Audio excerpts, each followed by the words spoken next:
James Butler Hickok, commonly known as Wild Bill, is one of the most famous folk heroes of the Wild West. Although many of his stories have been greatly exaggerated or even totally made up, the real man just as much fits the legend. Born on May 27, 1837, in Homer, Illinois, James Butler Hickok was born straight into the Old West. His family supposedly used their house as a station on the Underground Railroad. At a young age, he mastered shooting, especially with a pistol. When he was 18, he got into a fight, during which both he and his opponent pushed each other into a canal. Both thought they killed the other, so Hickok ran away to Kansas. In Kansas, he joined a vigilante group known as the Jayhawkers, where he met a young Buffalo Bill. In 1860, while driving a freight team, Hickok's path was blocked by a large cinnamon bear. He shot her, but the bullet ricocheted off, and the bear mauled him. He survived and managed to kill the bear with his knife while she was on top of him. It's important to note that this story may be romanticized a bit, as it is only his account of the incident. On July 12, 1861, a gang leader named David McCandless went into a railroad station, demanding payment from its manager. Hickok, who was hiding behind a curtain, shot him, thus saving the station. Hickok felt so bad that he visited McCandless' widow, offering her $35 as reparations. When the Civil War broke out, he joined the Union Army, only to be discharged a year later. He spent the rest of his war with the Jayhawkers, acting as a scout, a spy, or tracking down debtors for the Union. After the war was over, Hickok began gambling often. He lost his watch to a man named Davis Tutt in a game of poker. The watch had great sentimental value to Hickok, so he challenged Tutt to a quick draw duel, the first of its kind. Hickok won the duel, but was arrested for murder 2 days later. He was let off as the judge felt it was a fair fight. A few weeks later, the Harper's New Monthly magazine published an article creating the legend of Wild Bill Hickok and the hundreds of men he killed. Following his rise to fame, he created a show in Niagara Falls featuring 6 Indians, 3 cowboys, 6 buffalo, a bear, and a monkey. The show ended in disaster when a buffalo refused to cooperate, making Hickok shoot his pistol into the air, resulting in all the animals escaping and creating mass chaos. In 1867, he came to live in Hays, Kansas. He arrested 11 Union Army deserters.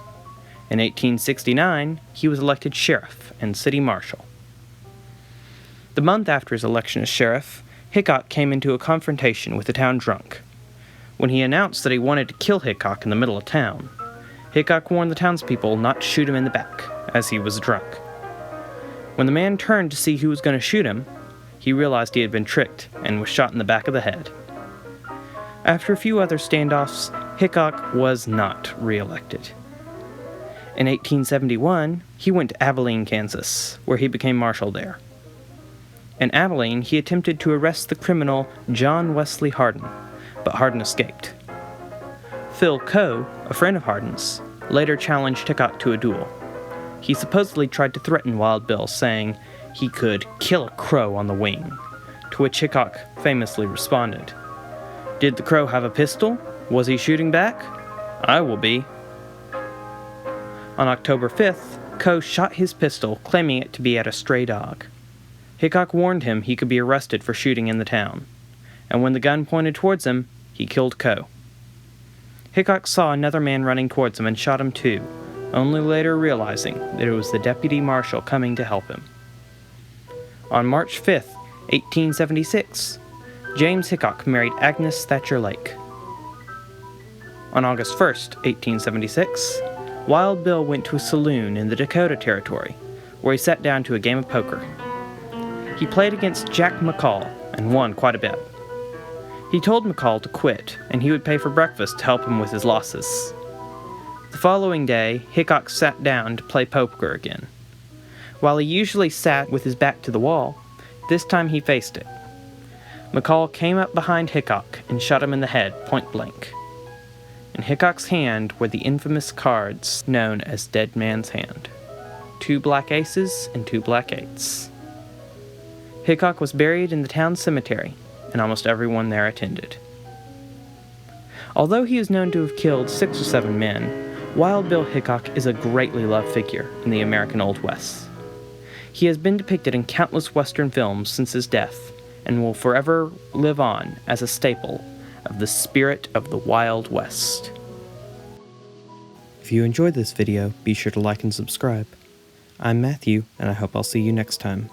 Goodbye, goodbye, wet a tear, baby dear, from your eye. Though it's hard to part, I know, I'll be sick of the death to go. Don't cry, don't sigh, there's a silver lining in the sky. Bonsoir, old thing, cheerio, chin chin, na boo toodaloo, goodbye.